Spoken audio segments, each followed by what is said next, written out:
Hello બાળકો, સો once again welcome to my channel HRK science academy. મારા school વતી હાર્દિક sir આપનું હાર્દિક સ્વાગત કરું છું. લાસ્ટ લેક્ચરની અંદર આપણે સિલેબસ પૂરો કર્યો હતો.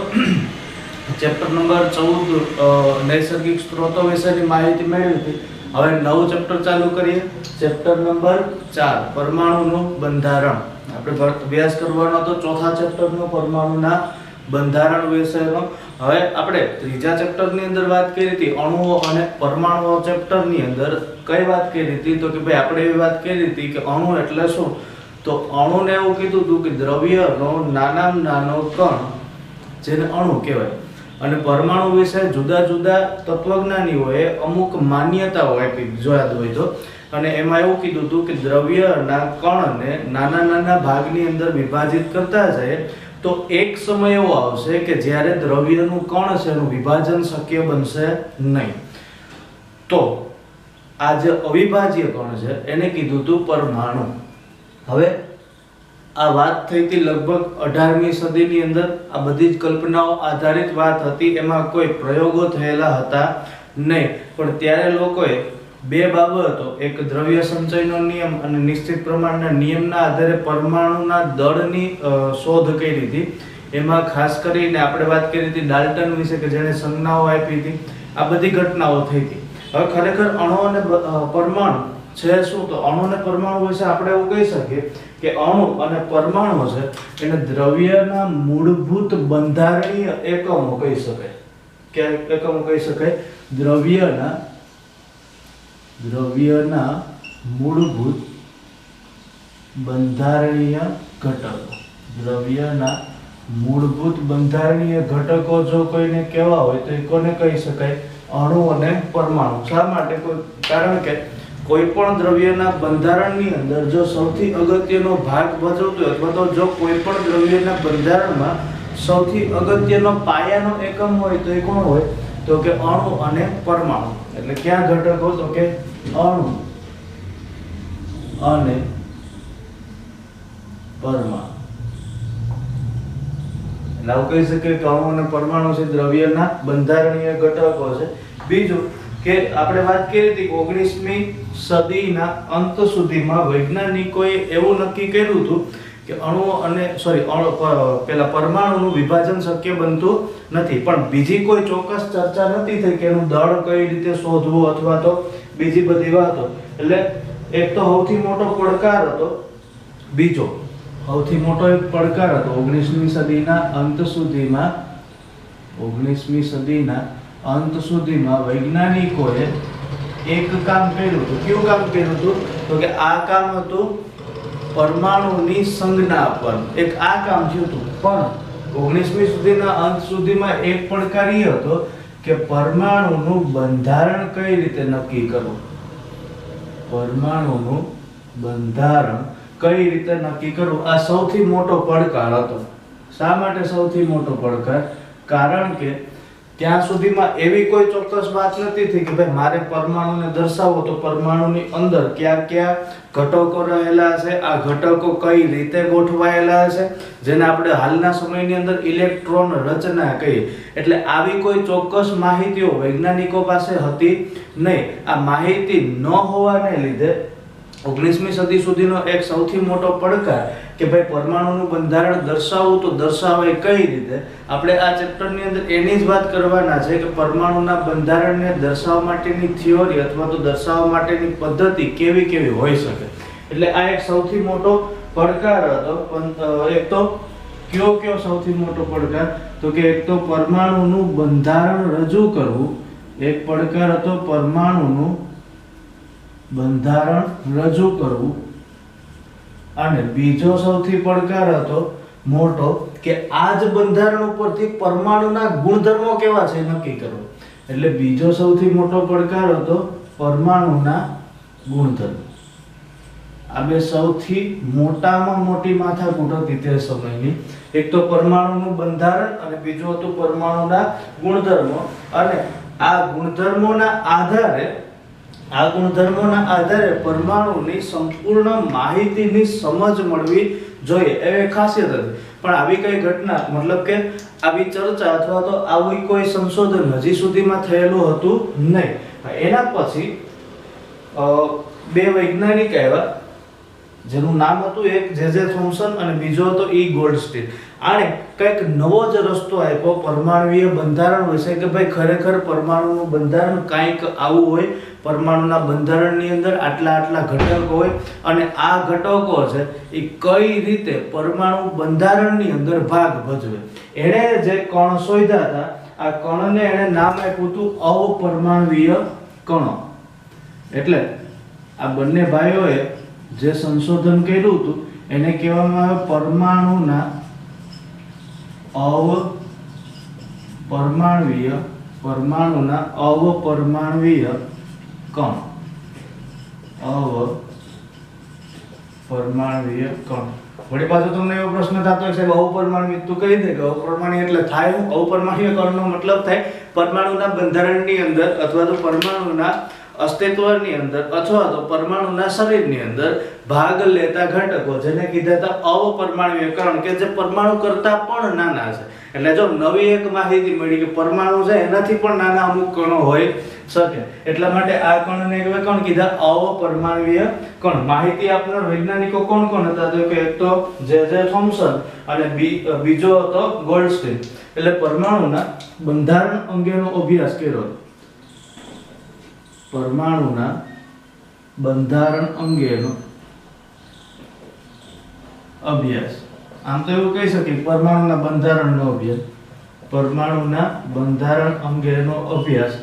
એક હતો જે થોમ્સન કે જેણે સૌથી અગત્યનો ભાગ ભજવ્યો હતો, જે થોમ્સન. અને બીજો વૈજ્ઞાનિક હતો જેનું નામ હતું ઈ ગોલ્ડસ્ટીન. અને ઈ ગોલ્ડસ્ટીને કહ્યું કે આ બે વૈજ્ઞાનિકો હતા. તો કે એક જે થોમ્સન અને બીજો વૈજ્ઞાનિક હતો જેનું નામ હતું ઈ ગોલ્ડસ્ટીન. આ બે ભાઈઓ એવા હતા ડાયાડમરા કે જેણે પરમાણુના બંધારણ વિશેની શોધ કરી અને લગભગ ઈસવીસન 1896 માં ગોલ્ડસ્ટીને વીજ વિભાર નળીનો પ્રયોગ કર્યો હતો. ઈસવીસન 1896 માં કોણે પ્રયોગ કર્યો હતો? ગોલ્ડસ્ટીન નામના વૈજ્ઞાનિકે. શેનો પ્રયોગ કર્યો હતો? તો કે વાયુ વિભાર નળીનો. વાયુ વિભાર નળીનો મતલબ કંઈક એવો થાય કે એક આવી નળી હોય, બરાબર? આ નળીની અંદર આ ભાઈ એનોડ અને કેથોડ દાખલ કર્યા હતા. અહીંયા એક પેલો હવાનો પંપ રાખ્યો હતો જેને વાયુ પંપ કહેવામાં આવે અને અહીંયાથી બે ધ્રુવો બહાર પાડ્યા હતા જેને કહેવામાં આવે એનોડ અને કેથોડ. અને આ બે ધ્રુવોની મદદથી એને વિદ્યુત પ્રવાહ પસાર કરી અને આ વાયુ વિભાર નળીની અંદર ચોક્કસ પ્રયોગ દ્વારા એને વર્ણન કર્યું હતું. આ વાયુ વિભાર નળીનો પ્રયોગ હવે પછીના લેક્ચરની અંદર આપણે આખો પ્રયોગ રજૂ કરશું, અત્યારે ખાલી સમજવા માટે. તો અહીંયાથી એને અવલોકન કર્યું કે ખરેખર કંઈક એવું છે પરમાણુની અંદર કે જે વજન ધરાવે છે અને કંઈક એવી વસ્તુ છે કે જે વજનમાં એકદમ હલકી છે અને જે ગતિશીલ હોય. પ્રયોગ કરનાર સૌપ્રથમ વૈજ્ઞાનિક હતો કોણ? તો કે ઈ ગોલ્ડસ્ટીન. આ પ્રયોગ દરમિયાન વિભાર નળીમાં એને જે મળ્યું હતું ને એ શું હતું ખબર છે? ધન વીજભારિત વિકિરણો. એટલે પ્રયોગ દરમિયાન ક્યાં વિકિરણો હતા? ધન વીજભારિત વિકિરણો. એટલે તેને પ્રયોગ દરમિયાન તેમણે વાયુ વિભાર નળીમાં ધન વીજભારિત વિકિરણોની શોધ કરી. હવે જો અત્યારે આપણે આ વિકિરણોને કયા નામથી ઓળખીએ? P+ અને જેને કહેવામાં આવે પ્રોટોન. જેને કયા નામથી ઓળખાય? પ્રોટોનના નામથી. એટલે ઈ ગોલ્ડસ્ટીને જે પ્રયોગ દર્શાવ્યો હતો વાયુ વિભાર નળીમાં, આ વાયુ વિભાર નળીની અંદર એને જે મળ્યા હતા ધન વીજભારિત વિકિરણો, વાયુ વિભાર નળીના પ્રયોગ દરમિયાન ઈ ગોલ્ડસ્ટીનને મળ્યા હતા ધન વીજભારિત વિકિરણો. એટલે એના ઉપરથી ગોલ્ડસ્ટીને પરમાણુની અમુક લાક્ષણિકતા વિશેની માહિતી આપી હતી. ક્યારે? તો કે 1896 ની અંદર જ્યારે એને વાયુ વિભાર નળીનો પ્રયોગ કર્યો ત્યારે. હવે પછી શું થયું? તો કે આ ધન વીજભારિત વિકિરણો છે, આ ધન વીજભારિત વિકિરણોને એણે કીધું તું કેનાલ કિરણ, ધન વીજભારિત વિકિરણોને નામ આપ્યું તું કેવું? કેનાલ કિરણ. ધન વીજભારિત વિકિરણોને નામ આપ્યું તું કેનાલ કિરણો. શા માટે? તો કે એક તો વીજભાર કિરણોનો વીજભાર કેવો હતો? ધન હતો.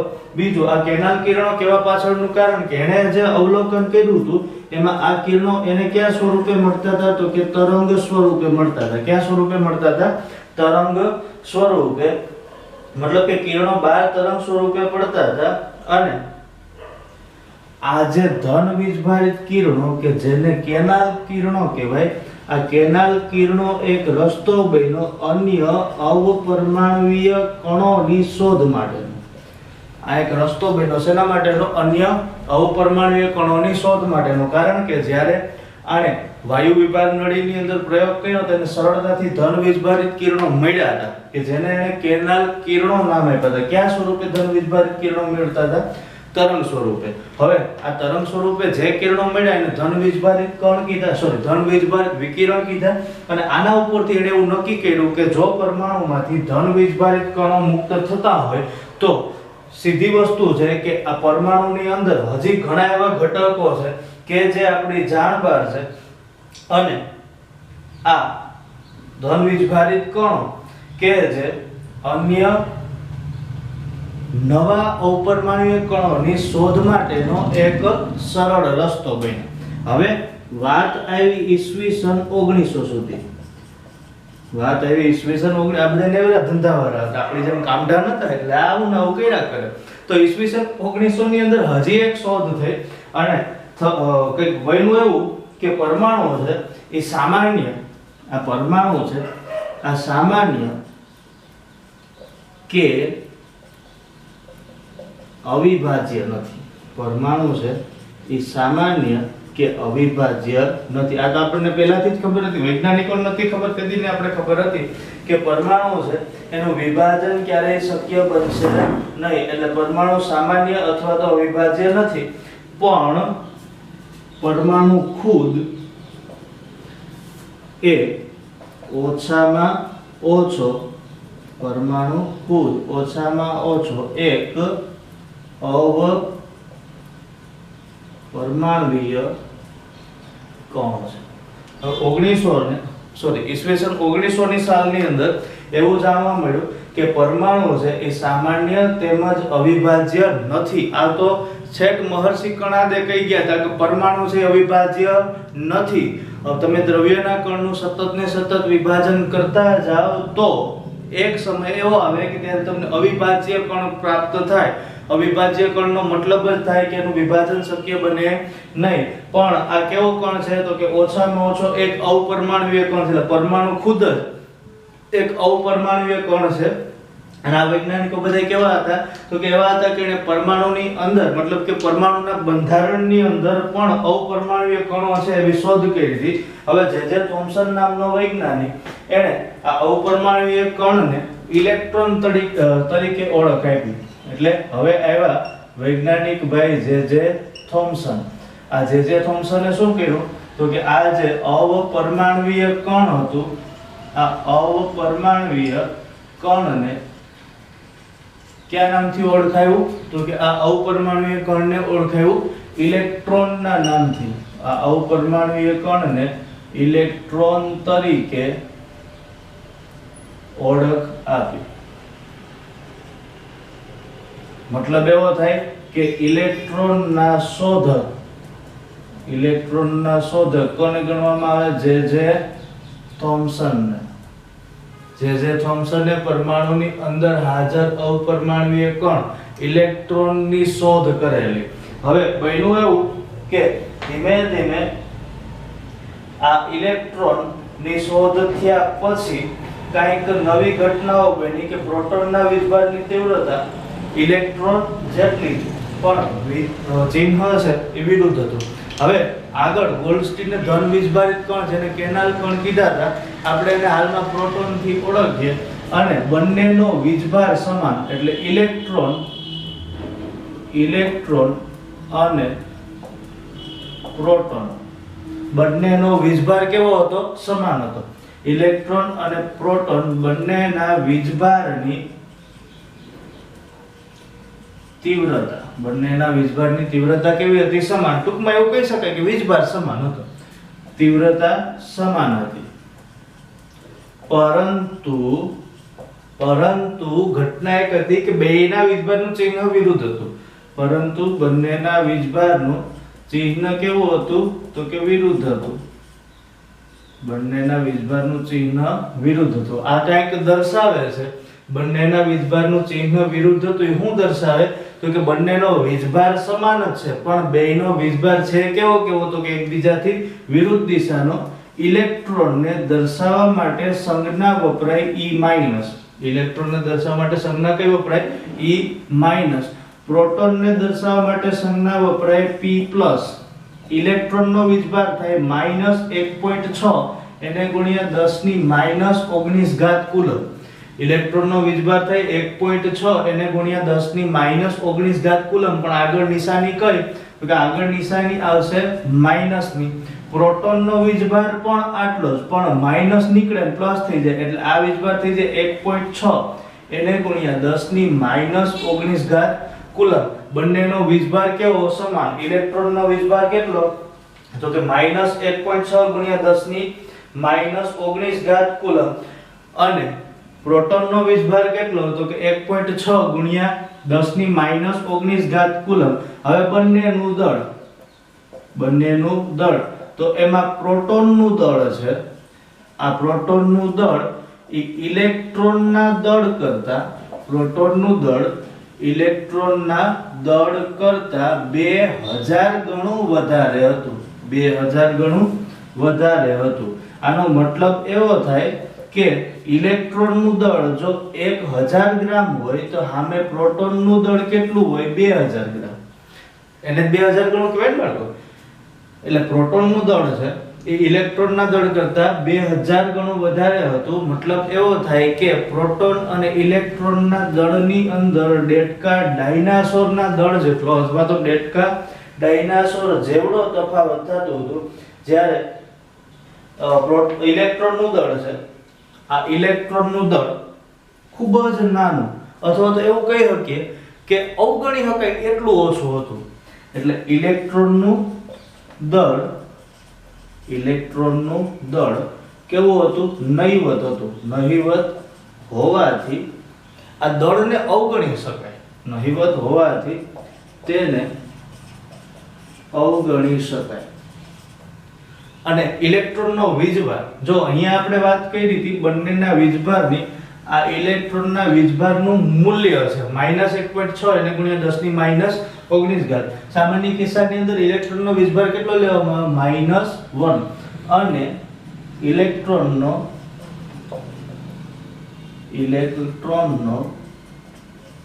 વીજભાર કેટલો હશે? -8 છે. ઇલેક્ટ્રોનનું દળ નહિવત હોવાથી અવગણી શકાય. સાથે સાથે એનો વીજભાર કેટલો? તો કે -1 છે. હવે પરમાણુના બંધારણમાં તો મુખ્ય પરમાણુ આવેલા કોણ હોય? તો કે પ્રોટોન અને ઇલેક્ટ્રોન. પરમાણુના બંધારણની અંદર મુખ્ય ઘટકો કોણ? અથવા તો આવું કહી શકાય કે પરમાણુના શરીરના મુખ્ય અંગો કયા? તો કે પરમાણુના બંધારણના મુખ્ય અંગો થાય એક તો ઇલેક્ટ્રોન અને બીજો હોય પ્રોટોન. એક હોય ઇલેક્ટ્રોન અને બીજો હોય પ્રોટોન. હવે બંનેનો વીજભાર કેવો? તો કે બંનેનો વીજભાર સમાન. બંનેનો વીજભાર સમાન હોવાથી બંને એકબીજાને તટસ્થ કરે. વીજભાર સમાન હોવાથી બંને એકબીજાને તટસ્થ કરે. અને બંને એકબીજાને તટસ્થ કરતા હોવાથી પરમાણુ છે એ વીજભારની દ્રષ્ટિએ કેવો જોવા મળે? તો કે પરમાણુ વીજભારની દ્રષ્ટિએ તટસ્થ હોય. પરમાણુ વીજભારની દ્રષ્ટિએ કેવો જોવા મળે? તટસ્થ. કારણ કે પરમાણુના બે મુખ્ય ઘટકો, એક ઇલેક્ટ્રોન અને બીજો પ્રોટોન, બંનેનો વીજભાર સમાન હોય, બંને એક જ જગ્યાએ હાજર હોવાથી બે એકબીજાના વીજભારની અસર નાબૂદ કરે. એટલા માટે પરમાણુ છે વીજભારની દ્રષ્ટિએ કેવો જોવા મળશે? તટસ્થ. હવે આપણે જોવાનું હતું કે પરમાણુની અંદર દ્રવ્યમાં રહેલા વીજભારિત કણો, તો આપણે ભણવાનું હતું દ્રવ્યમાં રહેલા વીજભારિત કણો વિશે. આપણે અભ્યાસ કરવાનો તો શેના વિશેનો? દ્રવ્યમાં રહેલા વીજભારિત કણો વિશેનો. તમને મેં થોડી વાર પહેલા જ કીધું કે આપણો આ નવો ટોપિક છે. હવે દ્રવ્યમાં રહેલા વીજભારિત કણોનો મતલબ શું? તો કે દ્રવ્યની અંદર અથવા તો પરમાણુની અંદર મૂળભૂત બે કણો હાજર હોય, બે વીજભારિત કણો. એક કણ જેને આપણે કયા નામથી ઓળખતા હતા? તો કે આ કણને આપણે કહેતા હતા, નામ હતું પ્રોટોન. આ પ્રોટોન છે કેવું કણ હતું? તો કે પ્રોટોન છે, આ પ્રોટોન ધન વીજભારિત કણ હતું. પ્રોટોન કેવું કણ હતું? ધન વીજભારિત કણ. બીજું હતું ઇલેક્ટ્રોન. તો ઇલેક્ટ્રોન કેવું કણ હતું? તો કે આ ઇલેક્ટ્રોન છે એ ઋણ વીજભારિત કણ હતું. ઇલેક્ટ્રોન ઋણ વીજભારિત કણ. પ્રોટોનને દર્શાવવા માટેની સંજ્ઞા હતી P+, ઇલેક્ટ્રોનને દર્શાવવા માટેની સંજ્ઞા હતી E-. ઇલેક્ટ્રોનને દર્શાવવા માટેની સંજ્ઞા હતી E-. તો હવે પાછો પ્રશ્ન એ હતો કે ભાઈ પ્રોટોનનું ઘર કયું ને ઇલેક્ટ્રોનનું ઘર કયું? મતલબ પરમાણુ નામના પ્રદેશમાં પ્રોટોન અને ઇલેક્ટ્રોન રહે તો બંને ક્યાં વસવાટ કરે? બેયના ફેમિલી હોય ક્યાં? જો સાંભળો, મજાની એક કહાની કહું. પ્રોટોન, આ પ્રોટોન છે, પ્રોટોન હોય પરમાણુના કેન્દ્રમાં. પ્રોટોન હોય પરમાણુના કેન્દ્રમાં. એટલે પ્રોટોનનું નિવાસ સ્થાન છે પરમાણુનું કેન્દ્ર. આ પરમાણુના કેન્દ્રમાં, અથવા તો એવું પણ કહી શકીએ કે પરમાણુની અંદર. પરમાણુના કેન્દ્રને બીજા નામથી ઓળખાય ન્યુક્લિયસ. પરમાણુના કેન્દ્રનું બીજું નામ કેવું? ન્યુક્લિયસ. એટલે પ્રોટોન છે એ પરમાણુના કેન્દ્રની અંદર, મતલબ કે ન્યુક્લિયસની અંદર હોય. જ્યારે ઇલેક્ટ્રોન, તો આ ઇલેક્ટ્રોન છે, આ ઇલેક્ટ્રોન હોય પરમાણુની કક્ષામાં. ઇલેક્ટ્રોન ક્યાં હોય? પરમાણુની કક્ષામાં. મતલબ કે પરમાણુ કેન્દ્રથી બહાર. મતલબ કે પરમાણુ કેન્દ્રથી બહાર. આ પરમાણુના કેન્દ્રથી બહારની બાજુ હોય. હવે પ્રોટોન છે એ પરમાણુના કેન્દ્રમાં હોય, અને જે પદાર્થ કેન્દ્રમાં હોય આ પદાર્થને પરમાણુમાંથી દૂર કરવો મુશ્કેલ, અથવા તો પરમાણુમાંથી બહાર કાઢવો કેવો થઈ જાય? મુશ્કેલ. બહાર કાઢવો મુશ્કેલ. એટલે પરમાણુમાંથી પ્રોટોનને ક્યારેય દૂર કરવામાં આવતો નથી. માત્ર ને માત્ર કોની હળી કરવામાં આવે? તો કે ઇલેક્ટ્રોનની. એટલે ઇલેક્ટ્રોન છે આ ક્યાં હોય? તો કે પરમાણુની કક્ષામાં, જેને કહેવામાં આવે પરમાણ્વીય કક્ષા.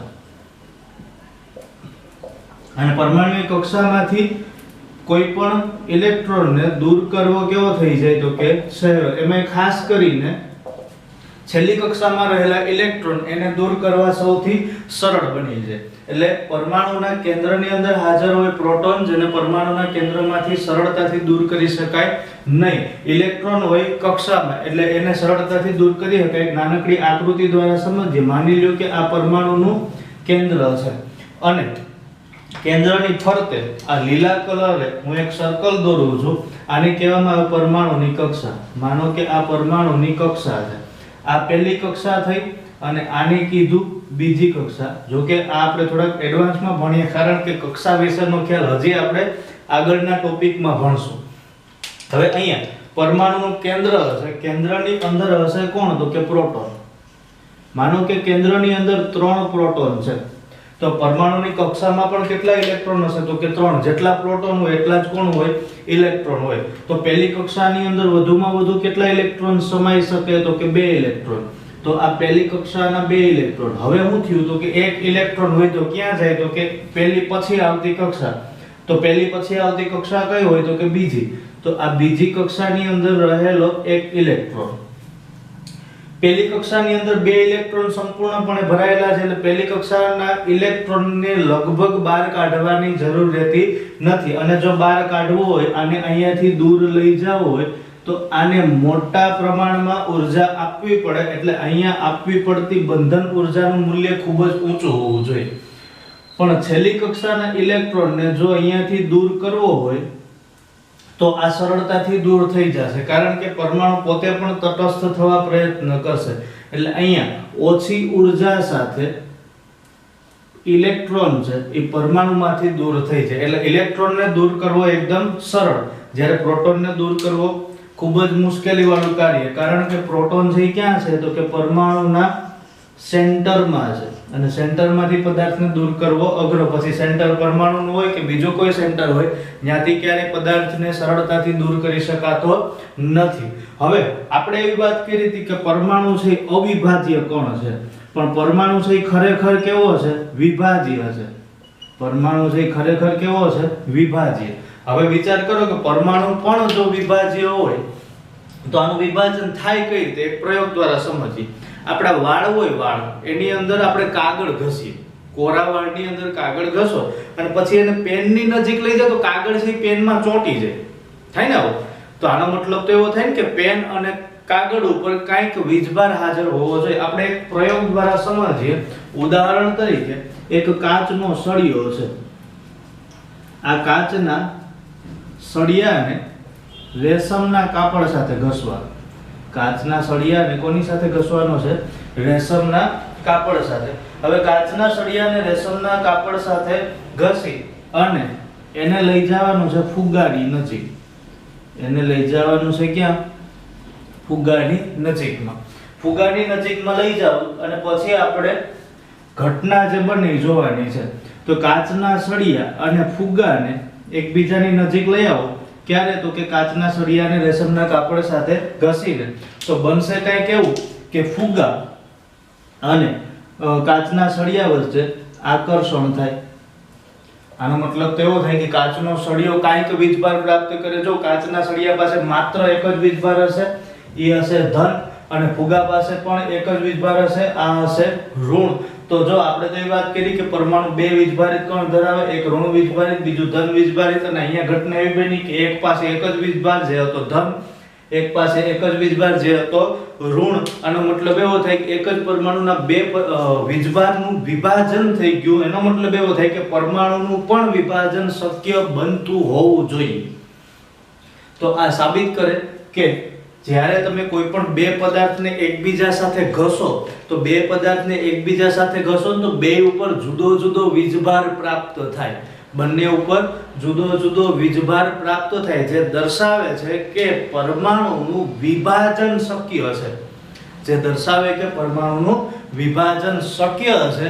અને પરમાણુ કુલ બે વીજભારિત કણ ધરાવે. એક હોય ઇલેક્ટ્રોન અને બીજો હોય પ્રોટોન. આ ઇલેક્ટ્રોન અને પ્રોટોન, એમાં ઇલેક્ટ્રોન છે કક્ષામાં હોય એટલે એને દૂર કરવો સરળ, કારણ કે પરમાણુના કેન્દ્રની બહારની બાજુએ છે. પ્રોટોન છે પરમાણુના કેન્દ્રમાં છે એટલે આ કેન્દ્રમાં રહેલા ઘટકને દૂર કરવો સૌથી અઘરો પડે, એટલે એને સરળતાથી દૂર કરી શકાતો નથી. હવે પછીના લેક્ચરની અંદર આપણે ભણવાનું છે પરમાણુનું બંધારણ, અને એમાંય ખાસ કરીને થોમ્સનનો પરમાણુ નમૂનો, જેને કહેવામાં આવે તરબૂચ મોડેલ. તો ત્યાં સુધી આપણી ચેનલને લાઈક કરો, શેર કરો અને સબસ્ક્રાઇબ કરો, અને ભણતા રહ્યો HRK સાયન્સ એકેડમી અને આલ્ફા હાઈ સ્કૂલ જૂનાગઢમાં.